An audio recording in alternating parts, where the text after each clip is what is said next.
Welcome the our channel. Today we how to scale Notion for personal organization, quick tutorial step by step clearly. Begin by opening Notion and creating a new workspace. Make sure to define your overall goals for personal organization. Use the template gallery to explore existing layouts for inspiration. Choose a template that aligns with your needs, such as a task manager or project planner. Once selected, customize the template to fit your personal style and preferences. Add relevant databases to track different aspects of your life, such as tasks, projects, and notes. Utilize the link to page feature to connect. Incorporate tags to categorize your tasks and projects effectively. Use filters to organize your views, focusing on what's most important. Create a calendar view to visualize deadlines and important events. Experiment with different views, such as Kanban boards or lists, to find what works best for you.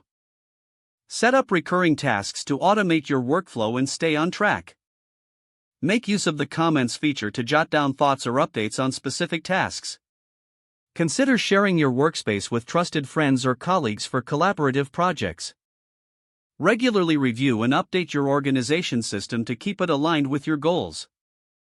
Remember to streamline your workspace by removing any clutter or outdated information. Take advantage of keyboard shortcuts to enhance your efficiency within Notion. Finally, explore integrations with other tools you use for a more cohesive experience.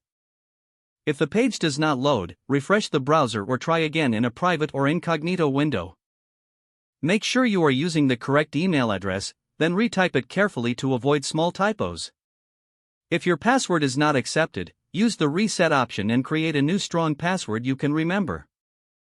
Check your spam folder for verification or security emails, then complete any requested confirmation steps. Enable two-factor authentication if available to improve account security and reduce unauthorized access risk. After signing in, review your profile details so your contact information and settings are accurate and current.